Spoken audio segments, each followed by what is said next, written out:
हाँ, नया chapter graphical start हो चुका है ना, ग्राफिकल स्टार्ट हो चुका है। मेरे ख्याल से हम लोग जो लिखे थे इंट्रो लिख दिए थे ना, इंट्रो में ये कहा गया था, ऐसे मोटे मोटे तौर पे दोहरा दे रहे हैं। बहुत मुश्किल में लिखे बनी ये परेशान हो, बहुत मुश्किल में फोटो नहीं लेना मुझे ना। सुनो, ग्राफिकल में ये कहा गया था कि जो आपके लीनियर प्रोग्रामिंग प्रॉब्लम होते हैं, जब आप उनको सॉल्व करने के लिए आगे बढ़ते हो तो आपको दो टाइप की बेसिकली प्रॉब्लम मिलती है। एक जिनमें वेरिएबल की संख्या केवल 2 हो, और एक वो जिनमें वेरिएबल की संख्या 2 से ज़्यादा हो। जब वेरिएबल की संख्या 2 होगी तो हम लोग जिस मेथड का इस्तेमाल करते हैं आसानी से सॉल्व करने के लिए, वो अपना होता है ग्राफिकल मेथड। ठीक, ग्राफिकल मेथड में हम लोग कुछ डिफिनेशन लिखे थे। हेडिंग पड़ी थी सम इंपॉर्टेंट डिफिनेशन, जिसमें पहली हेडिंग थी सॉल्यूशन। आपके डिसीजन वेरिएबल xj की वो वैल्यू जो आपके कांस्टेंट को सेटिस्फाई करती है, वो क्या बनाते हैं, सॉल्यूशन सेट बनाते हैं। इसके बाद फिर बात हुई थी शायद बेसिक सॉल्यूशन, नहीं फीजिबल सॉल्यूशन। संभव सॉल्यूशन क्या होगा, वो आपके decision variable x1, x2, x3, x4 so on xn, इनकी वो वैल्यू जो सारे कांस्टेंट को सेटिस्फाई करे और नॉन नेगेटिविटी रेस्ट्रिक्शंस को भी सेटिस्फाई करे, वो फीजिबल सॉल्यूशन होता है। नॉन फीजिबल क्या होगा, नॉन फीजिबल या तो किसी कांस्टेंट को सेटिस्फाई ना करो, या तो नॉन नेगेटिविटी रेस्ट्रिक्शंस को सेटिस्फाई ना करो, तो ये सॉल्यूशन क्या हो जाएंगे, नॉन फीजिबल हो जाएंगे। फिर इसके बाद शायद बेसिक सॉल्यूशन आया था। कहा ये कहता है कि अगर आपके पास इक्वेशंस की संख्या m हो और वेरिएबल की संख्या n हो, वेरिएबल ज़्यादा हो और इक्वेशन कम हो, तो आपको चीज़ें निकालने में दिक्कत आएगी। तब आप लोग क्या करते थे, n-m वेरिएबल जो होते थे इनकी वैल्यू को कितना सेट कर दिया जाता था, 0, और बाकी बचे हुए वेरिएबल को सॉल्व किया जाता था। अब जो बाकी बचे वो m इक्वेशन के साथ कितने वेरिएबल बचे, m वेरिएबल, इनको हम लोग सॉल्व करते थे। ये जो आते थे ये आपके बेसिक वेरिएबल होते थे, और इसके अलावा जिनको आपने 0 सेट कर दिया n-m, वो कैसे हो जाते थे, नॉन बेसिक हो जाते थे।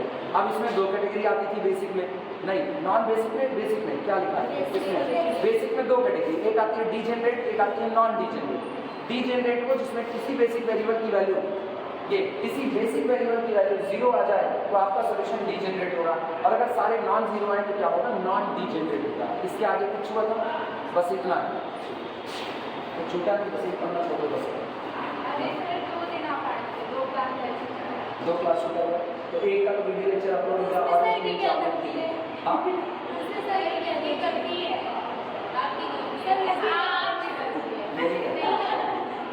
कुछ भी कह दो ना, इसका मेरी कोई गलती नहीं। सुनो, तुमको ईमानदारी इस कॉलेज में अगर कोई सिस्टम होता तो ऐसी कंडीशंस ना आती, ओपनली बोल रहे हैं ना। चाबी के आई, अच्छा चलो, इसके बाद फिजिकल हो गया था, इनफिजिकल हो गया था, बेसिक हो गया था, बेसिक में बेसिक और उसके बाद डीजेनरेट, नॉन डीजेनरेट हो गया था। हेडिंग डालना optimum basic physical solution, optimum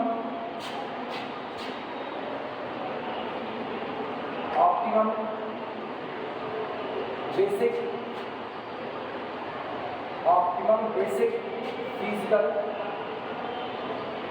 physical solution.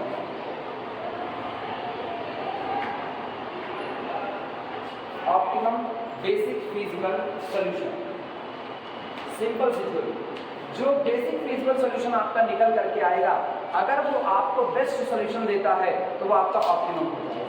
बात ही खत्म। बेसिक फिजिकल सॉल्यूशन कई आए, लेकिन वो सारे बेसिक फिजिकल सॉल्यूशन आपको बेस्ट वैल्यू दे सके इसकी गारंटी नहीं है। जैसे बेस्ट क्या, अगर मेरे को प्रॉफिट चाहिए तो वो मैक्सिमम होना चाहिए, अगर मेरे को कॉस्ट चाहिए तो वो कैसी होनी चाहिए, मिनिमम होनी चाहिए। मान लो हम सॉल्यूशन निकाले तो x1 की वैल्यू 5 आई और x2 की वैल्यू 8 आई। इसके बाद फिर हमने और देखा तो और भी सॉल्यूशन मेरे पास थे, x1 मेरे पास 3 था और x2 मेरे पास 8 था, फिर x1 मेरे पास 9 है और x2 मेरे पास 12 है। अलग अलग वैल्यू आती है और प्रॉफिट को मैक्सिमम करना है। मुझको पता चलता है कि इसी पर मुझको प्रॉफिट कैसा मिल जाता है, मैक्सिमम, तो ये मेरे लिए कौन होगा, बेस्ट सॉल्यूशन होगा। तब इसको हम लोग कहेंगे this is the optimum basic physical solution. पहले आपको सॉल्यूशन बनना पड़ेगा। सॉल्यूशन बनने के लिए सोचिए ना, पीछे से पढ़ रहे उर्दू की तरफ, पहले आपको सॉल्यूशन बनना पड़ेगा। सॉल्यूशन बनने का मतलब है आप जितने कांस्टेंट दिए गए उनको सेटिस्फाई करना चाहिए। एक बात, अगर आपने ये कर दिया तो आपको फीजिबल बनना पड़ेगा। फीजिबल में एक बात और बढ़ जाती है, सारे कांस्टेंट सेटिस्फाई करो और नॉन नेगेटिविटी रिस्ट्रिक्शन, तब आप क्या बनेंगे फीजिबल। फीजिबल बनने के बाद अगर ऐसी सिचुएशन बनी कि आपके पास वेरिएबल ज़्यादा हैं, इक्वेशंस कम हैं, तो जितने एक्स्ट्रा वेरिएबल हो रहे हैं, जैसे एग्जांपल के तौर पर 5 इक्वेशन और 10 वेरिएबल हैं, तो अपने पास एक्स्ट्रा कितने हुए 5 वेरिएबल एक्स्ट्रा। ये 5 वेरिएबल की वैल्यू सेट कर दो कितनी 0। जिनको आपने 0 सेट कर दिया ये आपकी नॉन बेसिक हो गई, और जो आपने बचा लिए जिनको आप प्रॉपर वे में सॉल्व करके निकालोगे वो आपके कौन होंगे बेसिक सोल्यूशन होंगे। तो आप बन गया बेसिक फीजिबल सोल्यूशन बन गया। और बेसिक फीजिबल सोल्यूशन अगर आपको बेस्ट सोल्यूशन दे दिया तो वो क्या बन गया ऑप्टिमम बन गया। तो एक ही डिफिनेशन को आप उल्टे तरफ से पढ़ना चालू करो, आप बाकी भी 4 डिफिनेशन सबमिट करो। क्लियर है ये बात? लिखना इसमें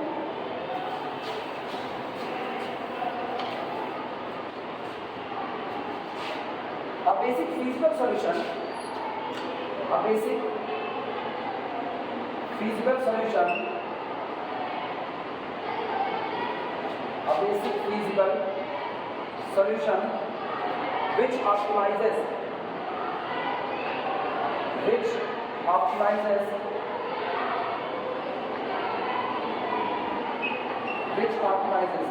ऑप्टिमाइजेस का मतलब होता है जैसा ऑब्जेक्टिव फंक्शन होगा वैसा। अगर मैक्सिमा का है तो मैक्सिमा ऑप्टिमाइजेशन होगा, अगर मिनिमम प्रॉफिट का है कॉस्ट मिनिमम करने का तो आपका मिनिमाइजेशन होता है ऑप्टिमाइजेशन। ब्रैकेट में लिख देना मैक्सिमाइज और मिनिमाइज, मैक्सिमाइज और minimise the objective function, the objective function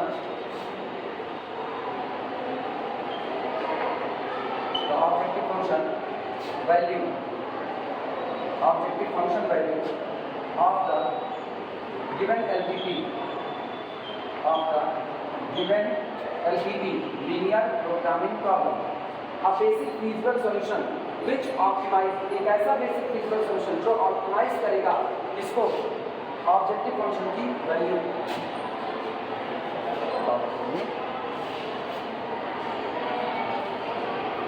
कौन है पता नहीं।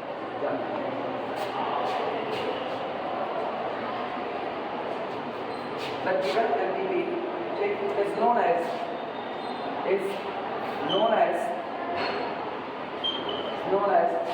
optimum basic feasible solution, optimum basic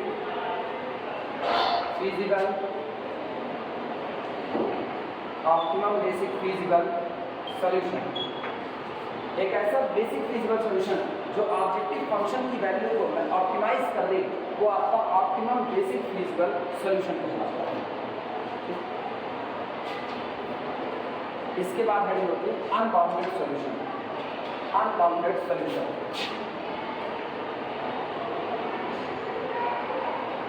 unbounded solution,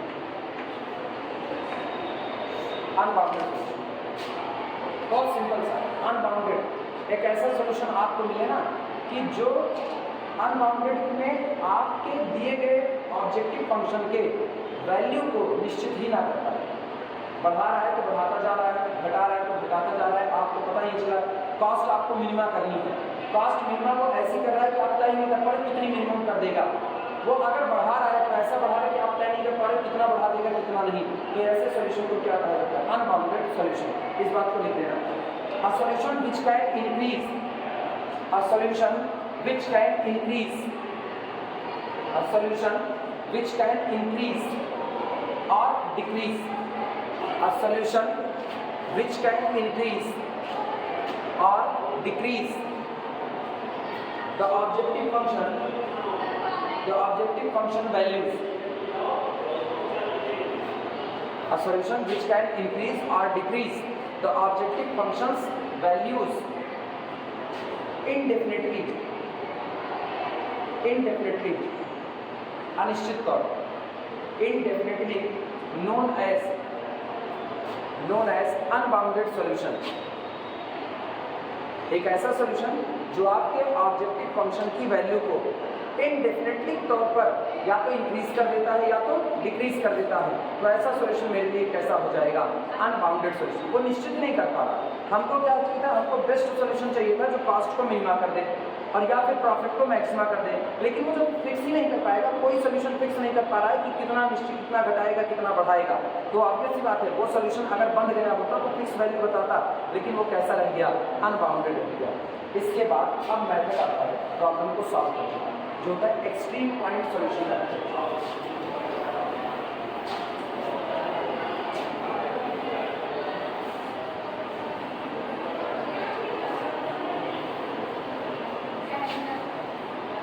extreme point solution method, extreme point, extreme point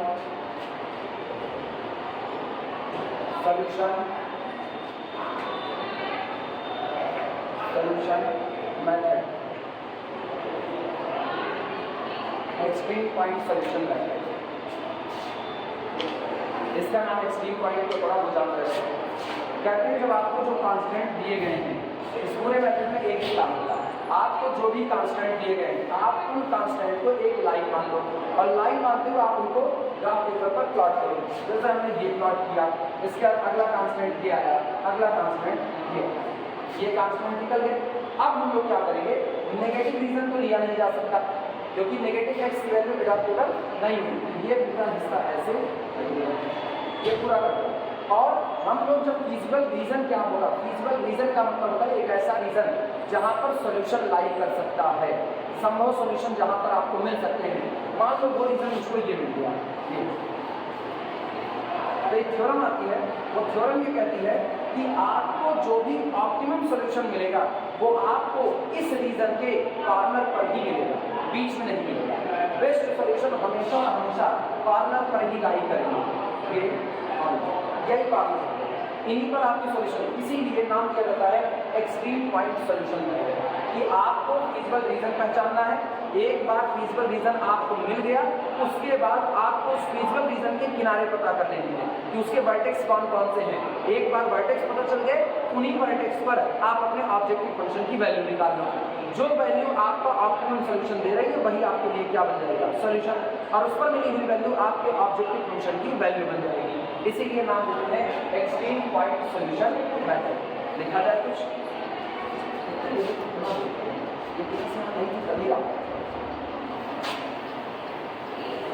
तुम लोग आए तो ये बन चुका पहले देखिए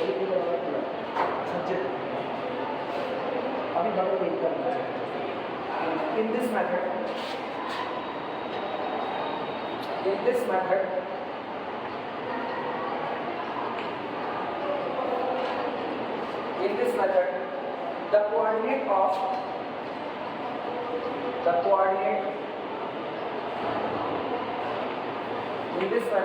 the coordinate of the coordinates of all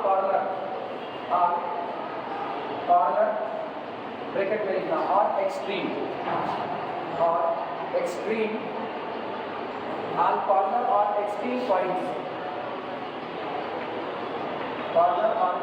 points of the feasible reason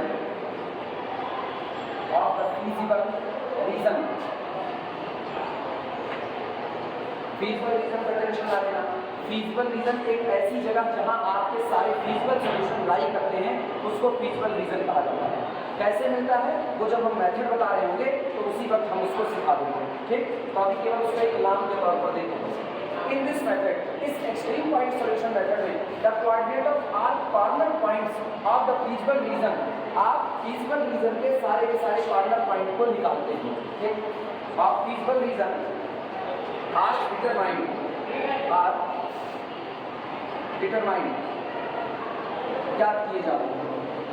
इस मेथड में जितने भी कॉर्नर फीजिबल रीजन के कॉर्नर पॉइंट है उनको निकाला जाता है एंड, और इसके बाद and then values of objective function,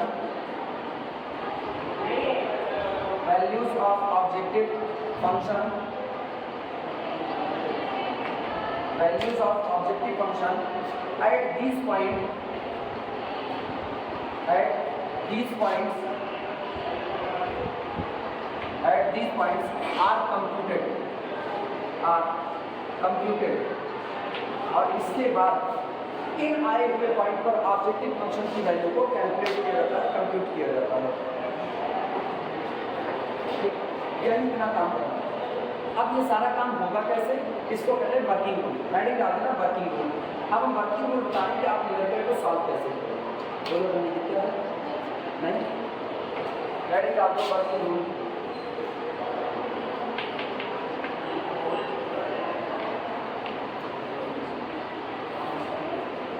tension मत लो, जब न्यूमेरिकल बनाएंगे ना एकदम आराम से समझाएंगे न्यूमेरिकल को, न्यूमेरिकल आराम से सारे सॉल्व हो जाएंगे। पहले में फॉर्मेशन की ये दिक्कत हमेशा रहेगी। फॉर्मेशन में जब तक हम लोग 15-20 सवाल खुद ना करा दें तब तक तुम्हारा दिमाग बहुत मुश्किल से चलता है फॉर्मेशन, क्योंकि डेटा पढ़ने में सबका दिमाग एक बराबर नहीं चलता। कई न्यूमेरिकल ऐसे हैं जो मुझको ही नहीं आते हैं। हाँ है ऐसे न्यूमेरिकल। ये किताब सामने पड़ी, इसमें एक प्रॉब्लम नंबर 18 है, एक इसमें प्रॉब्लम नंबर 21-22 है, दोनों साथ साथ मुझको अभी तक नहीं आई है। हम उसका टेबल ही नहीं बना पा रहे हैं कि उसका डेटा कैसे निकाला जाए, नहीं बन रही है। तो डेटा पढ़ने वाला काम जो होता है ना, ये सबके बस का नहीं होता है। कुछ लोग पढ़ते हैं कुछ नहीं, लेकिन ये जो सॉल्यूशन होता है ना, ये वर्किंग रूल पर चल रहा है, तो ये काम बड़ा आसान होता है। ये सब लोग इसमें एक बराबर हो जाओ, इसमें लिखना वर्किंग रूल। सबसे पहला काम आपको जो करना है सबसे पहले तो ऐसे ही सुनो तो वर्किंग रूल लिखते चले जाते हैं। जैसे मान लो मेरा ऑब्जेक्टिव फंक्शन दिया जाता है, मान लो जो मुझको एलपीपी दी जाती है वो एलपीपी है maximise z is equal to 3x1 plus 4x2, बस और वेरिएबल नहीं, क्योंकि ग्राफ आप केवल 2 वेरिएबल पर ही खींचने वाले हैं। सब्जेक्ट टू कांस्टेंट सामने वाले ने लिख दिया, subject to constant 4x1 plus 5x2 less than or equal to 3 और 3x1 plus x2 less than or equal to 8। और अगला उसने लिख दिया मान लो x1 plus 9x2 greater than or equal to 5। 3 उसने लिख दिया। सबसे पहला काम हम क्या करेंगे, हम इस इक्वलिटी को हटा करके इसको इक्वलिटी में बदलेंगे। और जब इक्वलिटी में बदलेंगे तो सोचो ये मुझको क्या नजर आएगा, 4x1 plus 5x2 is equal to 3 नजर आएगा। ये क्या नजर आएगा, 3x1 plus x2 is equal to कितना 8, और ये नजर आएगा x1 plus 9x2 is equal to 5। क्या इक्वेशन बन गई ये लोग? जब ये इक्वेशन बन गया तो आप इनको एक लाइन के तौर पर कंसीडर करेंगे, क्योंकि लाइन का इक्वेशन होता है y बराबर mx प्लस c, लिखा जा सकता है। या आप इसको लाइन के इंटरसेप्ट फॉर्म अंतःखंड रूप में लिख लेना। तो इंटरसेप्ट फॉर्म में अगर हम लिखें तो सोचो इंटरसेप्ट फॉर्म क्या होता है, x upon a plus y upon b is equal to 1। तो आप इसको पहले बना लेना, ये हो जाएगा 4x1 अपॉन 3 से डिवाइड करा दो, ये हो जाएगा 3y प्लस अगला बोलना x2 upon 3/5 is equal to 1। Line बन गई कि नहीं, x अपॉन कंफ्यूज इधर देखो। अब कहीं पर लिख रहे हैं ax plus by is equal to c, और मुझको इंटरसेप्ट फॉर्म में चेंज करना है। तो पहले तो हम c से डिवाइड लगाएंगे, तो ये होगा ax upon c plus by upon c is equal to 1। लेकिन अभी भी इंटरसेप्ट फॉर्म नहीं हुआ। इंटरसेप्ट फॉर्म पर x upon a plus y upon b is equal to 1, तो इस a को नीचे भेज दो, ये हो जाएगा x upon c by a plus y upon c by b is equal to 1। क्या आप ये इंटरसेप्ट फॉर्म में आ गया कि नहीं आ गया? अब आप x एक्सिस पर कितना इंटरसेप्ट काटोगे वो पता है, y पर कितना काटोगे वो, और दोनों को मिला दोगे तो एक स्ट्रेट लाइन बन जाएगी कि नहीं? यही काम मुझको सब में करना है। ये एक लाइन हो गई, इसको नाम दे देते हैं L1। इसी तरह ये दूसरी वाली लाइन सुनो क्या होगी, ये होगी x1 अपॉन 8/3, सही लिखा या गलत लिखा, प्लस दूसरी वाली लाइन होगी x2 upon 8 is equal to 8/1 that is equal to 8। ये आपकी सेकंड लाइन हो गई L2। और इसी तरह तीसरे को चेंज कर देंगे, क्या तीनों लाइन बन जाएंगी? 3 लाइन जब आपकी बन गई तो इन इक्वलिटी की मदद से, इन इक्वलिटी की मदद से आप लोग फीजिबल रीजन निकालेंगे। कब आप लाइन से दूर जाओगे, कब आप लाइन के नजदीक आओगे, कब ओरिजिन के नजदीक आओगे, कब ओरिजिन से दूर जाओगे, वो सब आपको ये लाइन बताएगी, ये इनइक्वलिटी बताएगी। और जब आपको ये सब पता चल गया तो वहां से आप जो कॉमन एरिया बोला, कॉमन एरिया जो आपके सारे कंस्ट्रेंट को सेटिस्फाई करता है वो आपका फीजिबल रीजन हो जाएगा। और जैसे आपने फीजिबल रीजन को आइडेंटिफाई कर लिया, उसको शेडेड पोर्शन में उसको रंग दो अपने पेन से। अब उसका कॉर्नर पॉइंट देखिए, अब कॉर्नर पॉइंट देखो, किन दो कांस्टेंट के टकराने पर कॉर्नर पॉइंट आया, उन दो कांस्टेंट को सॉल्व करके कॉर्नर पॉइंट का इक्वेशन को वैल्यू निकालो। जब कॉर्नर पॉइंट के पॉइंट आपको मिल गए, अब आप उनको बारी बारी ऑब्जेक्टिव फंक्शन में रख दो। एक बार ऑब्जेक्टिव फंक्शन में रख दोगे तो वैल्यू मिलनी चालू हो जाएगी। वो जो आपकी बेस्ट सोल्यूशन की वैल्यू कम होता है, वही आपका क्या बन जाएगा, ऑप्टिमम सोल्यूशन। यही इतना पूरा प्रोसेस है जो हम लोग ढूंढने जा रहे हैं।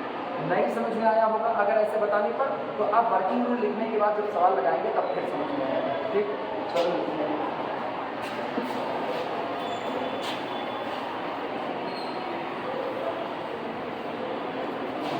मेन होता है ना इसमें फीजिबल रीजन निकालना। एक बार आप फीजिबल रीजन पहचान के सोल्यूशन आपका आ जाएगा। वर्किंग रूल में पहला लिखना, replace inequality sign, replace inequality, replace the inequality sign, replace the inequality sign by and equality sign, by and equality sign। सबसे पहला काम आप कीजिए, जितने भी इनइक्वालिटी के साइन हैं उसको आप इससे रिप्लेस कर दीजिए, इक्वालिटी से आप रिप्लेस कर दीजिए। In each constant, in each constant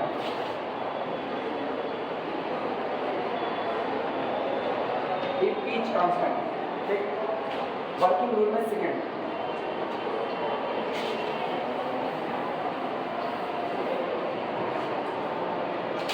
second का draw these lines, draw these lines।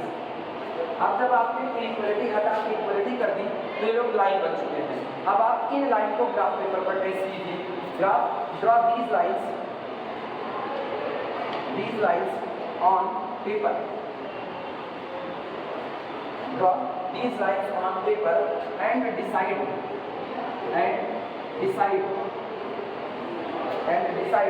each time and decide each time the area of feasible solution, the area of feasible solution। हर बार आप दिए गए lines को trace कीजिए और जैसे आप पहला लाइन ट्रेस कीजिए, इनइक्वालिटी की मदद से पता कीजिए कौन सा एरिया होगा जो इस कांस्टेंट को सेटिस्फाई करे। इसी को लिखा गया है, ड्रॉ दीज लाइंस, इन लाइन को ड्रॉ कीजिए on the paper and decide, और फिर आप निश्चित कीजिए ईच टाइम, प्रत्येक बार, the area of feasible solution. आपका फीजिबल सॉल्यूशन किस एरिया में आएगा आप उसको आइडेंटिफाई कीजिए। बहुत अच्छी बात,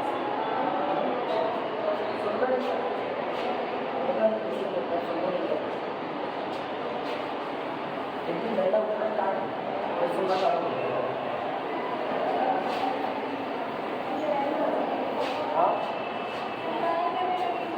कब लड़ाई होगी, इतनी अभी किसी का बर्बादी नहीं है, इतनी नहीं है। मेरा फर्स्ट ईयर में एक लोग खाली बोले ना, उनका इलाज हो गया, एक दिन बोले थे परसों, उनका इलाज कर तो इतनी समझाना नहीं चाहिए। चला इतना बढ़िया हो जाएगा, फाट खोल देगा। इसी डिग्री कॉलेज में पढ़ा करके आप पढ़ा रहे, ऐसी डिग्री कॉलेज में एक लड़का खड़ा होकर आपसे झगड़ा कर लेगा, ये थोड़ी पॉसिबिलिटी है। हाँ, अगर आपके पास कोई आइडेंटिटी नहीं है बिल्कुल कर लो, बिल्कुल। डर गए, दो लोग डर गए, हिंदुस्तान बर्बाद हो गया। एक टीचर डर, हिंदुस्तान में कोई भी देश, एक अध्यापक डरना चालू कर दे और एक पत्रकार डरना चालू कर दे, इसके बाद बर्बादी तय हो चुकी है। अध्यापक डरने लगा, यहाँ पता है मैक्सिमम डर क्या होता है, मैक्सिमम हर टीचर अच्छा बनना चाहता है, लड़कों की निगाह में। क्यों बनना चाहते हो भाई, तुम्हारा एक काम है तुम इसमें अच्छे बन जाओ, बाकी हर जगह तुम अच्छे बन जाओ। तुम पढ़ने में अच्छे बनो, बाकी तुमको लड़का तुमको पसंद करे ना पसंद करे, वो खड़े होकर आई डोंट लाइक करो, हमको जिन्हें लाइक करो, हमसे क्या ही फर्क पड़ता है ना, ना लाइक करो। वो पीछे बैठ के बतिया रहे हैं, उनका बतियाना मना कर दिया तो वो कह रहे आई डोंट लाइक करो।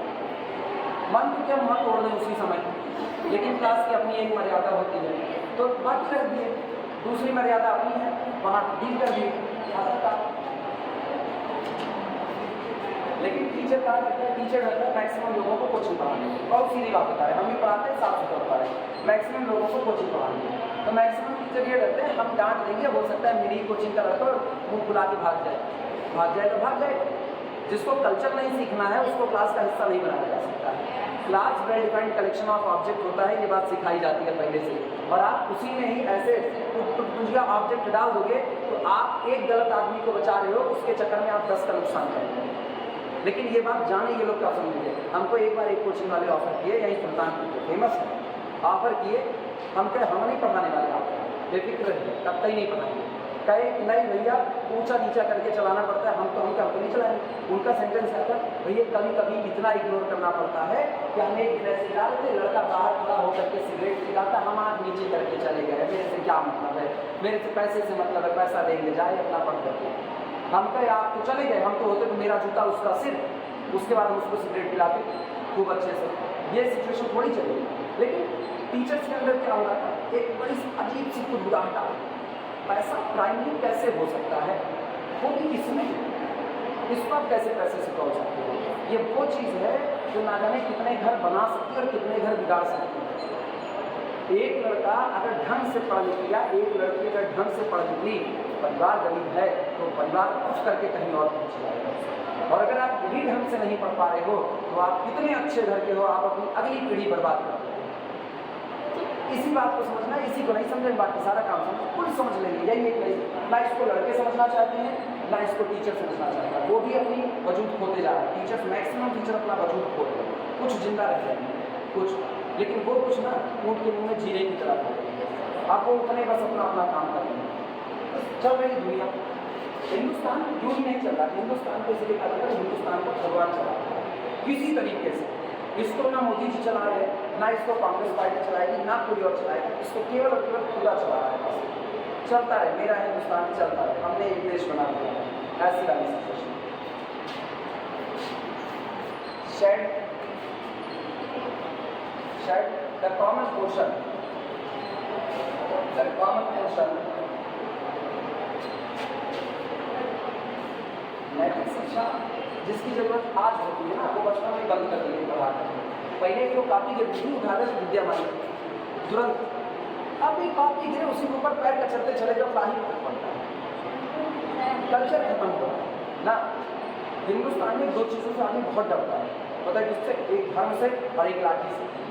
लाठी लेके खड़े हो जाओ, कुल काम करने के तैयार हो जाएंगे, और धर्म का डर दिखा दो तो भी कुल करेंगे। लेकिन इसके अलावा अगर उसको पता भैया ये काम सही है, भैया इसका मतलब नहीं सही है तो हम बात क्यों ना करेंगे, फिर वो ये करेंगे। Set the common portion of the graph, हाँ नहीं उसी में शामिल है। पहले इधर देखना क्या किए, ड्रॉ दीज लाइन्स, आप इन लाइन को ड्रॉ कीजिए on the paper and decide each time the area of the feasible solution. आप फिजिबल सॉल्यूशन के एरिया की पहचान कीजिए, लेकिन पहचान कैसे करें, केवल देख के थोड़ी छोड़ देंगे, उसको शेडेड मार दो। तो इसीलिए कहा गया है shade the common portion of the graph. Graph का जो कॉमन पोर्शन है, कॉमन पोर्शन मतलब जो सारे कांस्टेंट को सेटिस्फाई कर रहा है, उसको आप शेडेड पोर्शन में रख दीजिए, तो वो आपका फिजिबल रीजन हो जाएगा। Shade the common portion of the graph that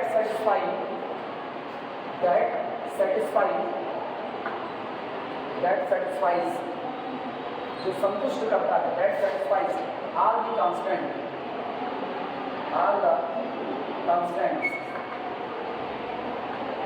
that satisfies all the constants simultaneously, साथ साथ simultaneously आप उस पूरे पोर्शन को शेडेड कर दीजिए जो पोर्शन एक साथ सारे के सारे कॉमन रीजन सारे के सारे कांस्टेंट को सेटिस्फाई करता है, उसको आप शेडेड कर दीजिए। तीसरा पॉइंट अब लिखना, the final shaded area, the final shaded area, the final shaded area is called the final shaded area is called the feasible region. The feasible region.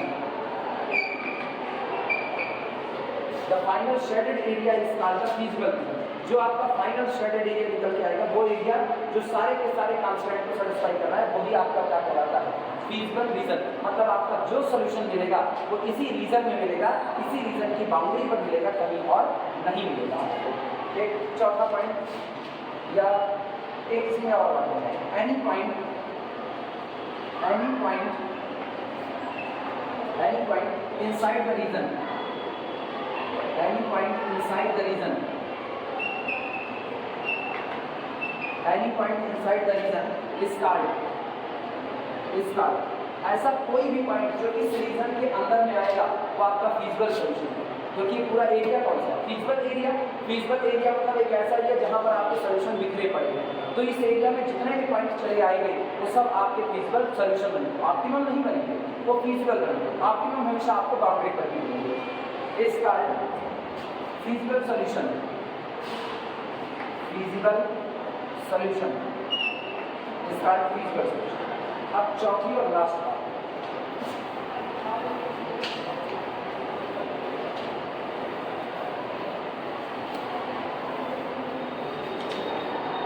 बात, determine the coordinate of, determine, याद कीजिए, determine the coordinate of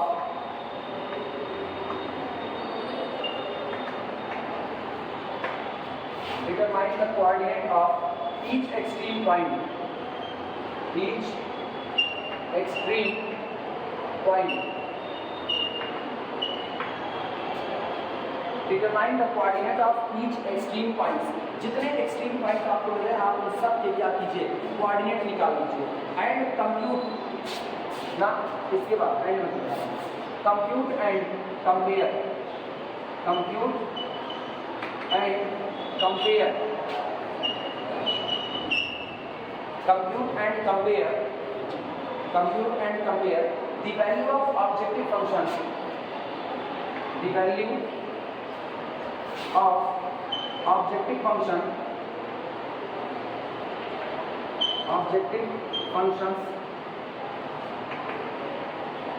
at these points,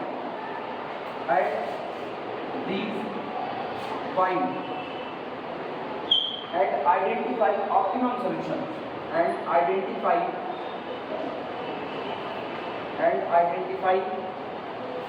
optimum solution,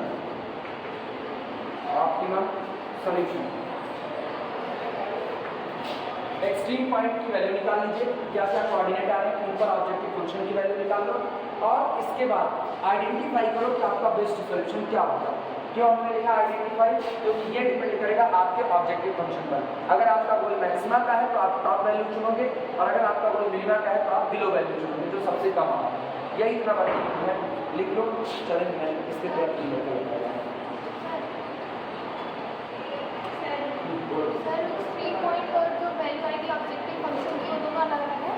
हाँ, जो extreme point आएगा वो आपको solution देगा, x1 की वैल्यू, x2 की वैल्यू, और x1 x2 की इस वैल्यू पर आप जब ऑब्जेक्टिव फंक्शन की वैल्यू निकालोगे वो आपका प्रॉफिट या कॉस्ट है। नहीं समझे?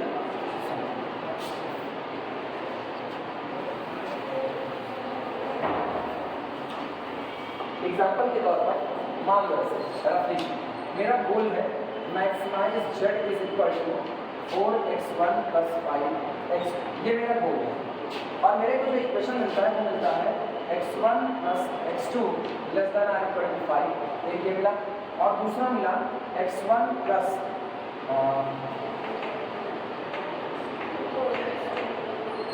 2x2 ≤ क्या अच्छा 7, कुछ भी बच्ची ना तो 14 का 2 गुना दिक्कत करें। आप सुनो, पहले इनको लाइन में कन्वर्ट कर लो। जब ये लाइन में कन्वर्ट होगा तो ये क्या बनेगा, ये आपको देगा x1/5 प्लस x2 अपॉन कितना 5 = 1 और इसको लाइन में बदलोगे तो क्या मिलेगा x1/14 और फिर प्लस x2/7 = 1। अब दोनों को हम बारी बारी प्लॉट करते हैं, देखना। जब दोनों को प्लॉट करेंगे तो सबसे पहले देखो x1 पर इसका कोऑर्डिनेट क्या होगा 5,0 और x2 पर क्या होगा 0,5 होगा। तो देखना यहाँ मिला 5,0 पॉइंट और यहाँ मिला 0,5। इनको आप लाइन बन गई कि नहीं, यही की लाइन पहली लाइन। अब बारी आई कि आपको common portion sorry feasible area क्या होगा। तो उसके लिए मेरे पास एक टेस्ट है, उठा करके इस इनफिनिटी में 0 रख दो। जीरो रखो। आप जब इसमें जीरो रखोगे तो जीरो जीरो पुट करो ओरिजिन। 0 लेस देन 5 सही या गलत? 0 लेस देन और इक्वल टू 5 ये बात सही है या गलत है? सही है। अगर ये बात सही है तो आप ओरिजिन के नजदीक आओ।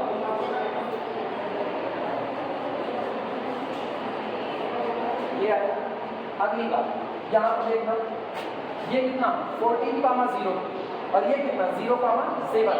x1 पर कितने का इंटरसेप्ट काटा है? x1 पर 14 का, तो x1 पर x2 0 रहता है, तो कोऑर्डिनेट मिला 14,0। x2 पर कितने का इंटरसेप्ट काटा? 7 का, तो कोऑर्डिनेट मिला 0,7। 0,7 इसके ऊपर यहाँ 2 यूनिट होगा और ये 14 वाला यहाँ भी होगा, इसको मिला यहाँ पे मिला। ये आपका होगा 14,0 और ये आपका होगा 0,7। फिर ओरिजिन उठाओ, इसमें रखो, यहाँ रखा 0, यहाँ रखा 0, 0 लेस देन 14 सही या गलत? सही। तो इसका मतलब फिर ये नीचे वाला रीजन ओरिजिन के नजदीक, ये आपका कैसा होगा? कॉमन रीजन नहीं, सॉरी फीजिबल रीजन। कॉमन क्या होगा? कॉमन रीजन वो जो दोनों के पास मौजूद है। ये बताओ, ये वाला जो कांस्टेंट है, ये वाला कांस्टेंट, इसके पास केवल नीचे वाला है, ऊपर वाला नहीं है, और इसके पास ये भी है और ये भी। कॉमन क्या होगा? ये वाला कॉमन ये होगा।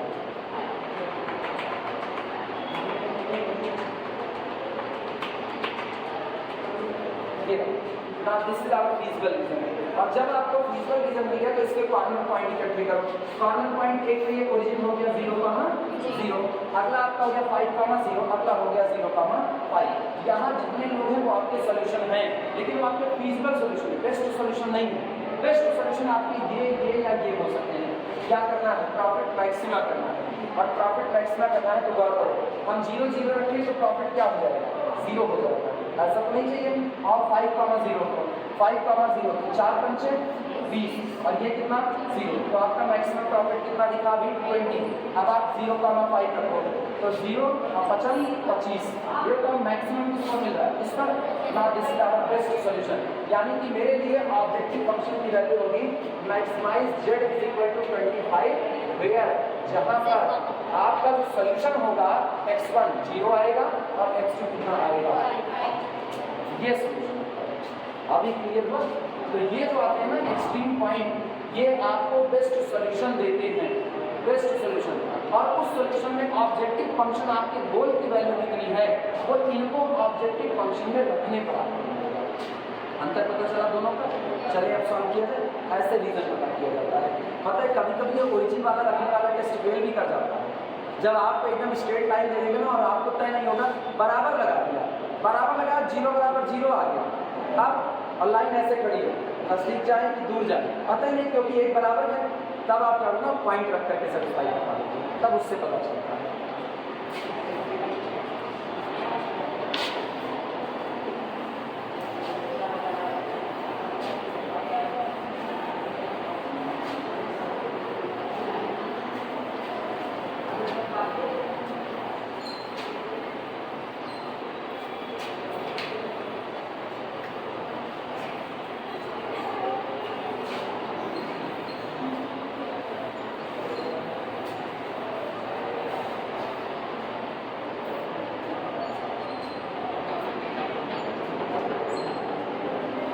पहले मिलकर उठाते हैं, लिखना use the graphical method numerical है यूज। ये ऊपर वाला आपने पता चला लास्ट वाले लेक्चर में कट गया था पूरा, बचा हुआ वो जो ऑरेंज क्रीम चॉकलेट क्रीम वाला था उसमें ये लाइन ऐसे कट गई। Use the graphical method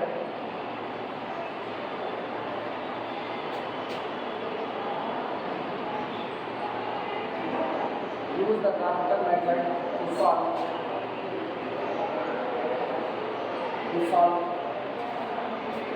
maximize z is equal to 15 x1 plus 10 x2. Maximize z is equal to 15 x1 plus 10 x2 subject to constant 4x1 plus 6x2 less than or equal to 360. 4x1 plus 6x2 less than or equal to 360. 360। इसके बाद अगला क्या है 3x1 plus 0x2, 3x1 plus 0x2 less than or equal to कितना आपके पास 180 और अगला 0x1 plus 5x2 less than or equal to 5x2 less than or equal to 200। ये वाले सही है। And x1, x2 greater than or equal to 0। अभी जब हम बोले थे ना चलो स्कूल चलते हैं वो इसीलिए या कहते थे स्कूल खटा खटा बच्चा अपना क्लास पता नहीं चलते क्या कॉलेज आए तो किसी के घर में आए तो जिसके हम काम करते हैं स्कूल किससे भी करते हैं ना स्कूल से और रामवाणी ये शुमारी करने वाले लोग जानते इससे तो शांत मामला होता है ना। अभी मैं कहना हम पढ़े कि नहीं पढ़े मेरी दीदी पढ़ी है इसलिए हम जानते हैं सभी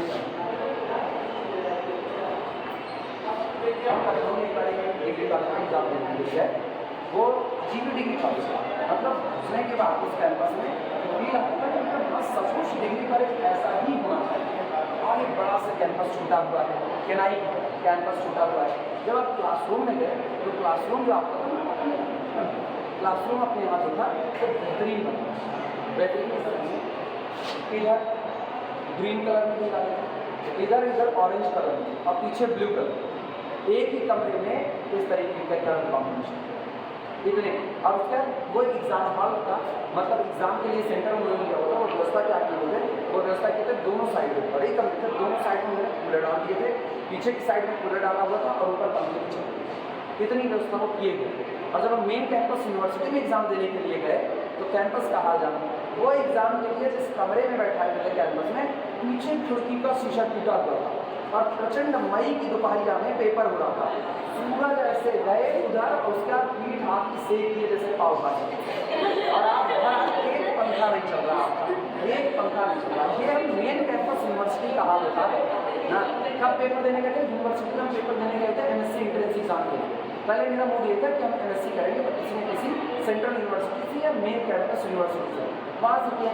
वहाँ पर मेरी रैंक आई थी 65 मेन कैंपस में रैंक 65 की सीटें उनके पास होती रहती वो केवल उनके पास 40 थी। तो हम चले गए वहाँ पर वेटिंग उधर जैसे हम वेटिंग में गए तैसे या मेरे पिताजी घर वाले जैसे होते हैं सबके एक जैसे होते हैं लगभग ना। फील यही आता है कि आप उनके हो कि वो आपको कहीं से परुआ उठा के लाए वो खुले पड़े होते नहीं नहीं नहीं तो MSc कर लो मेरा मन ही नहीं था MSc करने का मेरा मन था पुलिस भर्ती आर्मी देखने का। मैक्सिमम लड़कों का वही होता है दिमाग में। एक्चुअली वो एज फैक्टर ऐसा है जिसे में 2 देशभक्ति गाने बजते हैं और आपका खून बाल मार देता है। आप तो बॉर्डर पे जाएंगे एक असलाह उठाएंगे और सामने वाले को गिरा देंगे फर्क पड़ता ही नहीं कौन है। तो देशभक्ति का जो गुम होता है वो उस एज में भयानक होता है।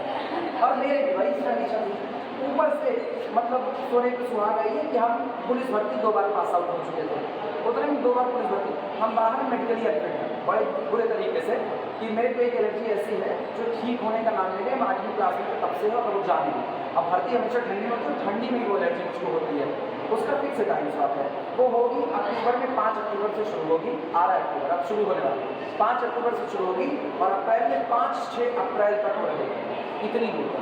और होता क्या जैसे हम पढ़ा रहे ना तो लोग पहले से ही बता रहे पढ़ा रहे सडनली कोई सर और हम चौंक गए ना तो मेरे पूरे शरीर पर ऐसे हाथ वहाँ पे बस इतना फेस बचा रहेगा पूरे शरीर पर बड़े छाले टाइप के चटकते टाइप से निकला और पता कितनी देर तक केवल 5 मिनट के बाद कोई बता नहीं सकता कि ऐसा हुआ चाहे प्रचंड कोहरा पड़ा मेरे को पसीना होने लगेगा ये अब 24 घंटे में एक बार ही होगा और नहीं होगा।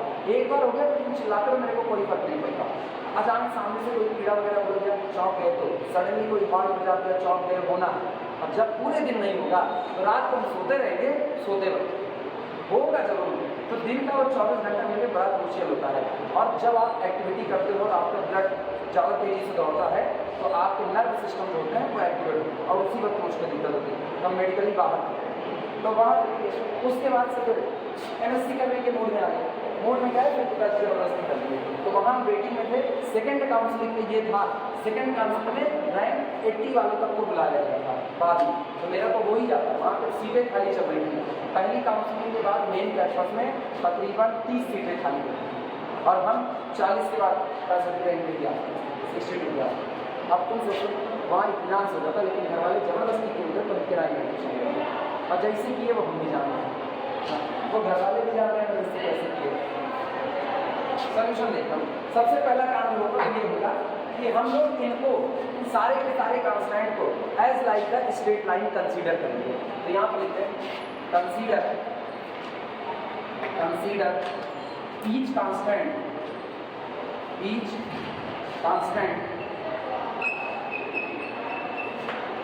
एज स्ट्रेट लाइन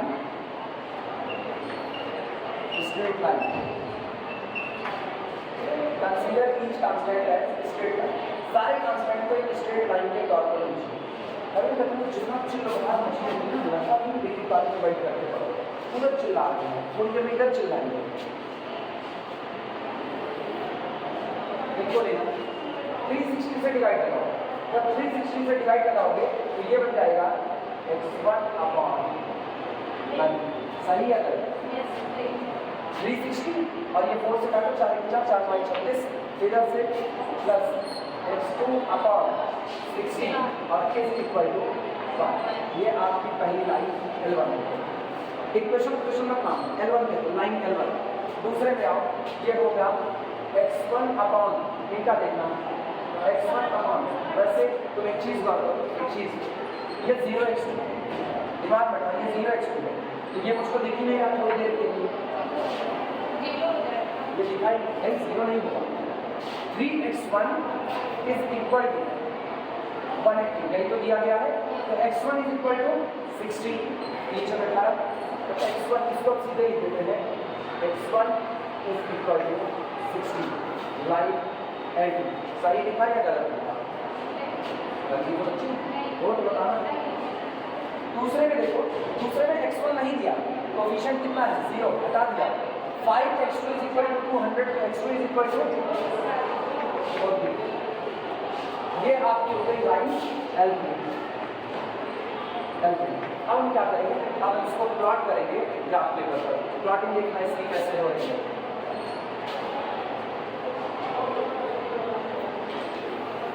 अब तो लोग पट्टी से खींचना, वरना जो कॉर्नर पॉइंट मिलने वाले ना वो गड़बड़ जगह मिल गए, सॉल्व करने में बड़ी दिक्कत होती है। मेरा क्या है, मेरा एक्सपीरियंस बोलता है कि हम सीधे सीधे काम करने लगे।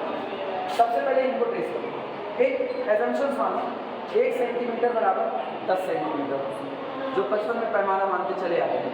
ठीक, तो सोचो ये 90, मतलब 9 इससे आगे बढ़ना है, तो मैक्सिमम 90 तक ही जाना है और नहीं। तो हम लोग ये कहते हैं ये काम है 10, 20, 30, 40, 50, 60 मारने के हिसाब से बोर्ड पार कर जाएंगे। 20 का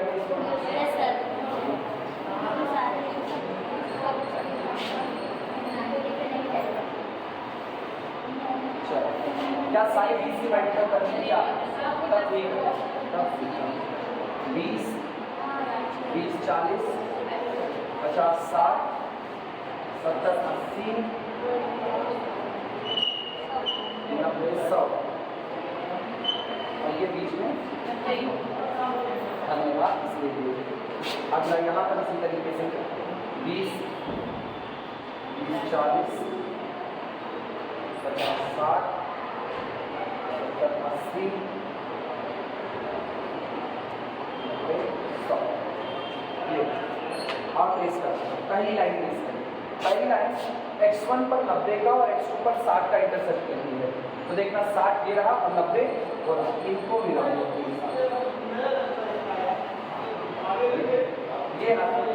ये कौन सी लाइन जा रही है ऐसे।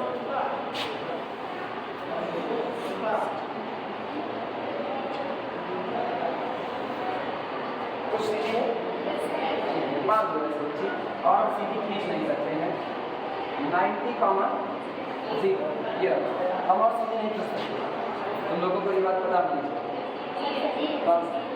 लाइक कुछ तो गड़बड़ है, इसके नजदीक आ रहे हैं, कुछ तो ऐसे उठी भी नहीं है ना, वो हम और सीधे नहीं सीख सकते क्योंकि मेरे पास 2 आंख नहीं है, 1 है।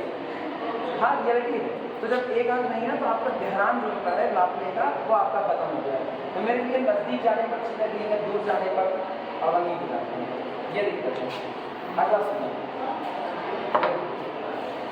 x1 = 60, x1 = 60 का मतलब पूरी लाइन पर x1 60 ही बना रहना चाहिए। तो गौर करना, ये 60 है। सेकंड लाइन आपकी यही, इस पूरी लाइन पर x1 कितना बना रहेगा, 60 बना रहेगा। क्लियर है? तो ये आपकी सेकंड लाइन L2। हम अपनी फिजिकल रीजन बाद में निकाल देंगे, अभी हम जानबूझ के नहीं निकालते। अगला देखना, x2 = 40, 40 का मतलब ये आपका पूरा तीनों कांस्टेंट हमने ट्रेस कर दिए। अब दिमाग लगाना, फिजिकल रीजन तलाश करते हैं कि मेरे पास फिजिकल रीजन कैसे आएगा। सबसे पहले ये होगा, अगर हम इसमें देखें तो यहाँ ना इनइक्वालिटी कैसी है, less than or equal to type. जब inequality less than or equal to type की ना तो आप ओरिजिन के नजदीक रहते हैं, और जब ये greater than or equal to type की तो आप ओरिजिन से दूर जाते हैं। तो इसका मतलब पहले वाले के लिए जो रीजन होगा वो ये होगा। चलो ऐसा पहला ये है L1 ओरिजिन के नजदीक रहना।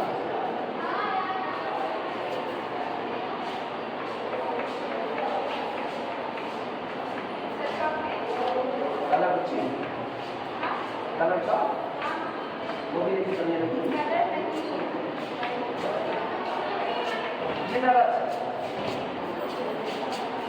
नहीं, कलर चार्ट वो तो नहीं। देखो ये आपका पहला कांस्टेंट है, पहले कांस्टेंट में ओरिजिन के नजदीक आओ, क्योंकि गौरव जितने पॉइंट इधर के ना वो आपके कांस्टेंट को सेटिस्फाई करते हैं।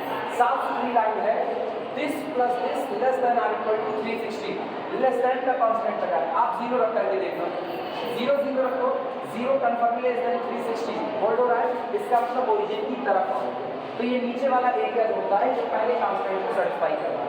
दूसरे की बात करते हैं, दूसरा कांस्टेंट कौन है, दूसरा है कितना था, मिटा दीजिए, ये less than or equal to 180, और less than or equal to 180 का मतलब फिर आप 0 रखो, 0 लेस देन 180 सेटिस्फाई किया तो फिर आप ओरिजिन के नजदीक आओ। सेकंड कांस्टेंट पर आना, कहाँ गया सेकंड, ये रहा, ओरिजिन की तरफ चलना है, यानी इस साइड में चलना है।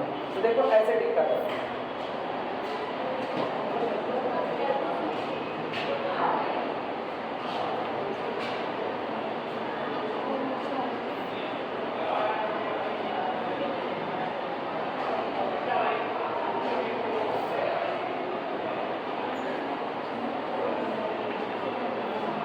सही है गलत, दोनों साइन आ गए। वो जो दो साइन कहाँ कहाँ आए हैं, दो साइन इसी तरह में दो साइन आए हैं और यहाँ पर दो साइन आए हैं। बाकी देखो यहाँ सिंगल साइन है, यहाँ सिंगल साइन है, एक ही तरह के होते हैं। अब थर्ड कांस्टेंट और थर्ड सिस्टम, थर्ड का 5x2 ≤ 200, फिर 0 को 0 ≤ 200, फिर ओरिजिन की तरफ, यानी कि आपका L3 है, L3 में ओरिजिन की तरफ यानी डाउनवर्ड डायरेक्शन में। तो काम करना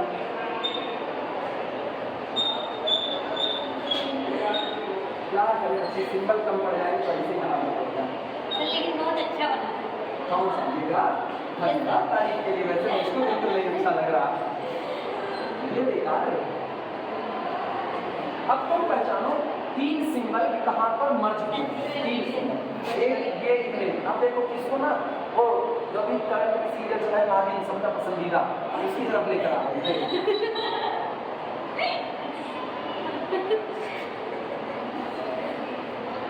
नहीं हम नहीं देखेंगे, ये इतना रीजन मेरा फिजिकल नहीं है, क्योंकि इतने में तीनों सिंबल इन्वॉल्व हो गए हैं, इसका मतलब तीनों कांस्टेंट को यही रीजन सेटिस्फाई कर सकता है। तो इसका देखो कॉर्नर पॉइंट कौन सा, एक तो ये आपका है 0, 0, एक आपका ये वाला, ये आपको पता है ये कौन सा है 60, 0, ये वाला, और एक ये वाला है, ये आपको निकालना पड़ेगा। ये अब ये किसके इंटरसेक्शन पर बैठा है वो पहचानो पहले। ये बैठा है L2 के और L1 के इंटरसेक्शन पर, ये L1 है, यहाँ लिखेंगे L1 और L2 ये गौर करना, दोनों पढ़ रहे हैं, टकराए जहाँ वहीं पर ये कॉर्नर आए, तो आप L1 और L2 को सॉल्व करेंगे तो आपको ये पॉइंट मिल जाएगा। ठीक, इसके बाद एक कॉर्नर ये भी तो है, ये किसके टकराने पर बना है, L3 के और L1 के। तो ये आपको निकालना है। चलो इसको थोड़ी देर के लिए h कॉमा k कर देते हैं थोड़ी देर के लिए। और इसके बाद अगला ये कौन था 40 था ना, तो ये हो जाएगा 0 कॉमा 40। तो आपको 1 2 3 पता है तो आपको कैलकुलेट करना है। अब पहले फिगर बाकी काम मुश्किल है नहीं। पता है एलपीटी में ग्राफिकल पढ़ते वक्त कई रंग की पेन लेकर के बैठा जाता है, स्केच, और उसके बाद रीजन बनाते हैं और टक टक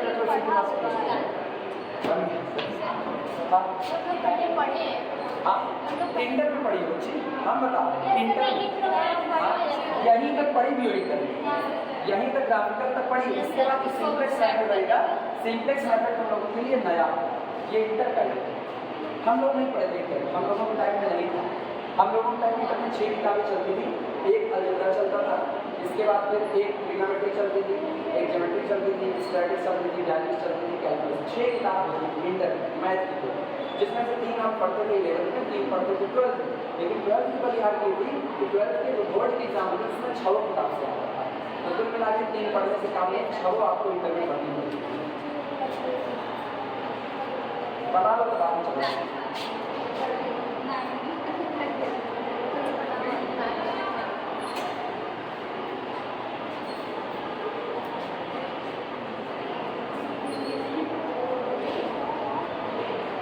आप फिजिकल रीजन आइडेंटिफाई करने का जो रूल होता है ना, उस शब्दों में लिख नहीं सकते कि आप शब्दों में उसको लिख सकते। वो ऐसे ही हम लोग सीखते हैं कि पॉइंट आ करके हमने सेटिस्फाई करके देख लिया उसको।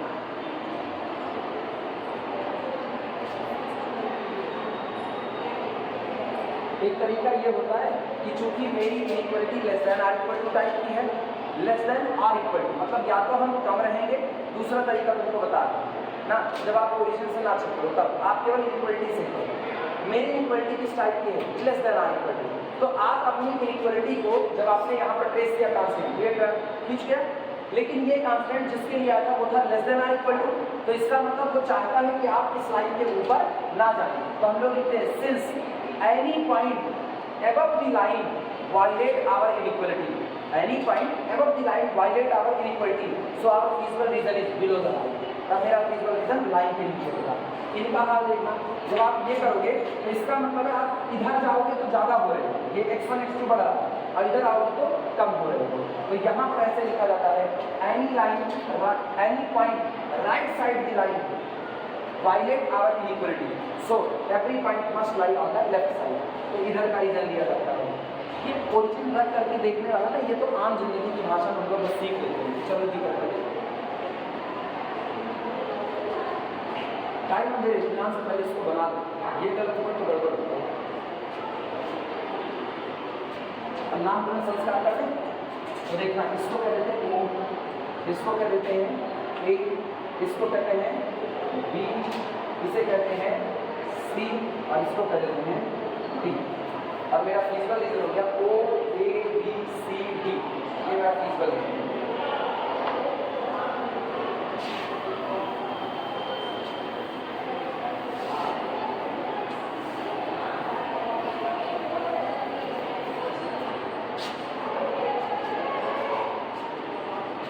रीजन के लिए क्या लिखो, रीजन समझ आ गया हो तो ना लिखा जाए रीजन के लिए कुछ, या एक लाइन में ये लिख सकते हैं रीजन के लिए फॉर L1 इक्वलिटी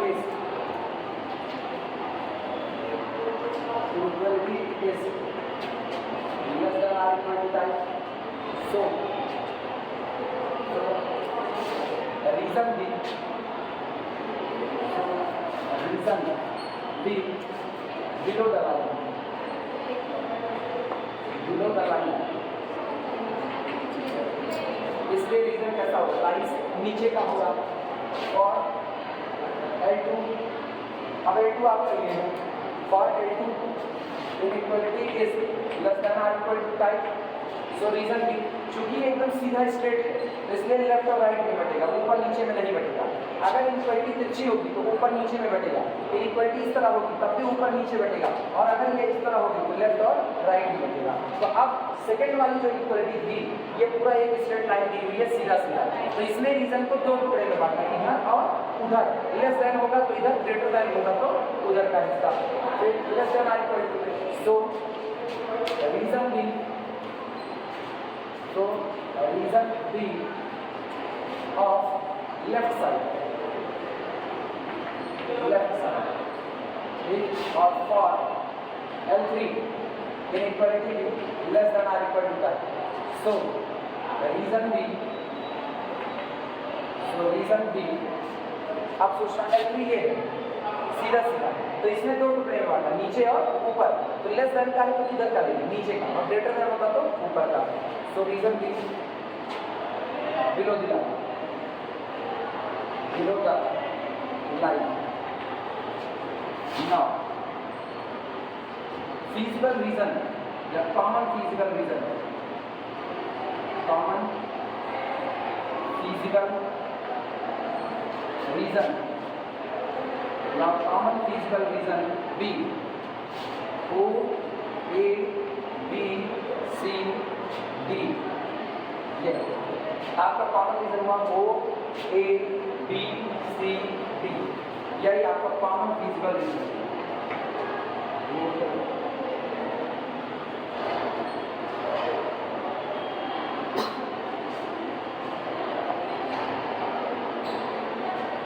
दोनों एक्सट्रीम पॉइंट निकाल लिए जाए, कौन कौन से नहीं पता, बी नहीं पता और सी नहीं पता, तो फॉर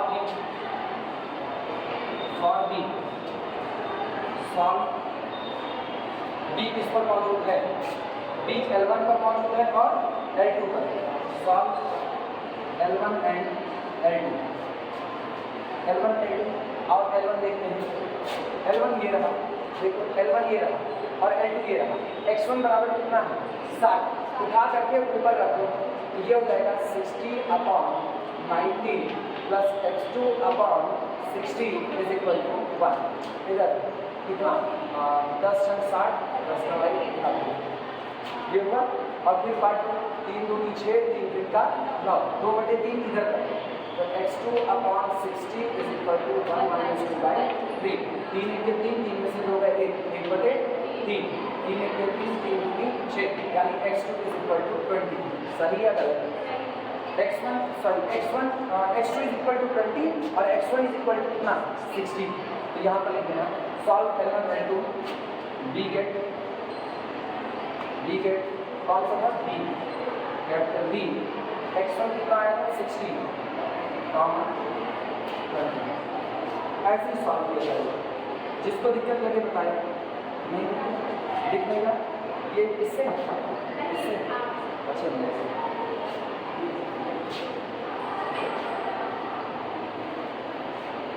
एक और सॉल्व करना है फॉर सी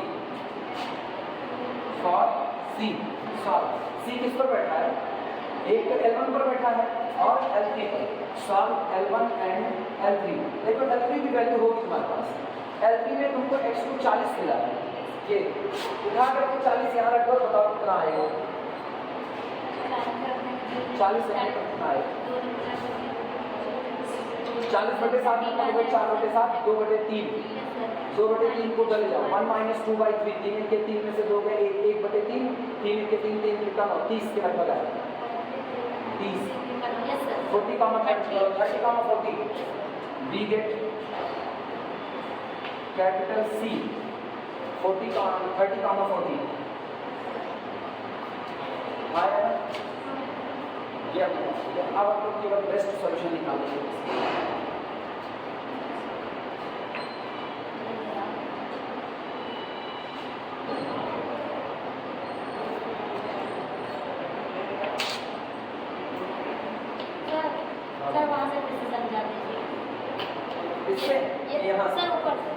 यहाँ से सुनो, for L1 inequality is less than or equal to that, जो आप अगर L1 को देखोगे तो L1 जो लाइन आई थी ये वाली, ये लाइन, ये जिस इनइक्वालिटी से आई थी वो equality less than or equal to type की, तो सोचो ये इक्वालिटी आपका यही रीजन है, पूरा रीजन ये है आपका, इसी को आपका बांटना है।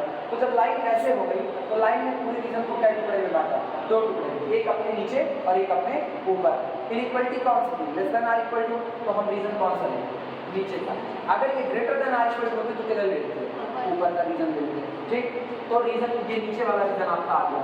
इसके बाद अगर आप L2 की बात करो तो L2 भी कैसा है, less than or equal to. अब अपना L2 कहाँ है, ये रहा, लेकिन L2 तो सीधा सीधा खड़ा होकर के इसको बांट रहा है, तो एक तरफ बांटेगा लेफ्ट में और एक तरफ राइट में। इनइक्वालिटी कैसी है, लेस देन मतलब आपको इस इनइक्वालिटी से कम रहना है, इस इनइक्वालिटी से इधर आप बड़े होकर इधर कैसे रहेंगे, कम। तो रीजन कौन सा होगा, ये वाला आया ना। देखो ये सही वाले टिक इसके लिए है, सेकंड वाले के लिए, क्लियर हुआ। इसके बाद थर्ड पर आओ, L3 पर। L3 आपकी ये L3 में रीजन को कैसे बांटा, ऊपर और नीचे, और इनइक्वालिटी कैसी है, लेस देन, इधर कर नीचे का रीजन, क्लियर हुआ। अब इसके बाद यहाँ आना, यहाँ पर हमको पॉइंट बी निकालना था क्योंकि वो अननोन था, तो ये चेक करो ना, पॉइंट बी किन दो कांस्टेंट के टकराने से आया है। तो हम देखते हैं कि ये L1 था, L1 टकराया है किससे, L2 से, तो L1 और L2 को सॉल्व करो। ये रहा L1, ये रहा L2। L2 से आपको कितना मिला, 60। आप x1 की वैल्यू 60 उठा करके यहाँ पर रख दो तो 60/90 होगा। 60/90 plus x2 upon 60 equal to, क्या ट्रांसफर करके x2 बराबर 20 निकाल सकते हैं। इसी तरीके से आप पता करो C किन दो के टकराने से आया, तो C आया L3 पर और किस पर, L1 पर, दो के टकराने से। तो L1 और L3 को सॉल्व करो। अब हम कैसे सॉल्व करते हैं, L3 में x2 कितना था, 40, उठा करके यहाँ पर 40 रखो, 40/60 और ये रहा x1/90। सॉल्व करो तो आपको वैल्यू मिलती है 30 का, मिल गया। अब बेस्ट सॉल्यूशन कैसे पता करेंगे वो सुनो, ये पूरा हो गया सकता है।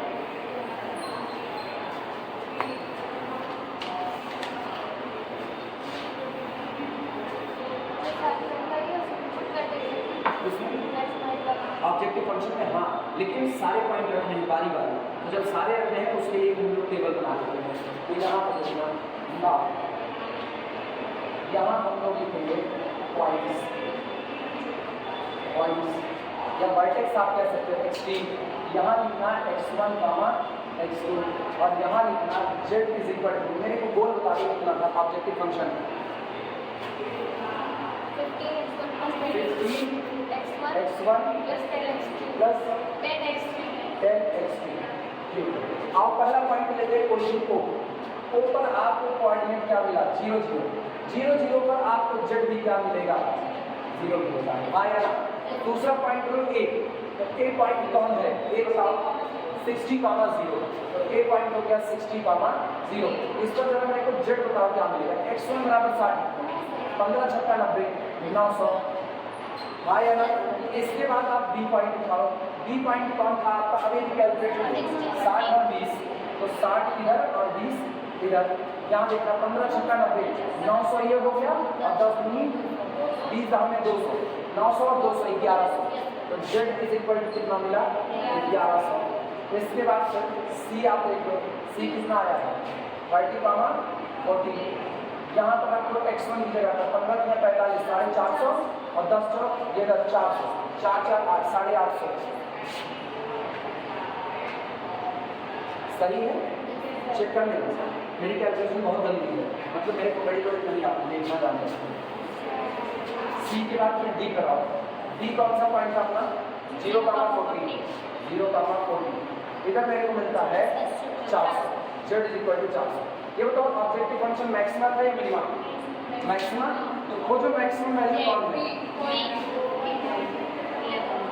ऐसे गिरा, दिस इज आवर बेस्ट या ऑप्टिमम सॉल्यूशन, मिल गया। So maximise z is equal to 1100 and x1 is equal to 60 और x2 इज इक्वल टू कितना हो जाएगा, 20, 60 का। हाँ यार ये नोट कर लो, 60 की क्लास में तो ओवर करें 11 थर्ड सेमेस्टर देखते हैं। कुछ समझ आया, 2-4% नहीं, पूरा गणित में होता है, 2-4% सही है, पूरा गणित में नहीं होता, रियल पढ़ रहे हो ना, पता चल रहा पूरा कुछ नहीं होता। पता है क्यों कहते पूरा नहीं होता है? पता हो 1 से 0 की तरफ जाओ, 1 से 0 की तरफ जाओ, देखो 1, अगला कौन 1/2, अगला कौन 1/3, और नजदीक 1/4, और नजदीक 1/5, 1/6, 1/7, कब पहुंचोगी 0 तक? चलती रहो, पहुंचोगी नहीं, मैथ में पूरा नहीं होता इसीलिए।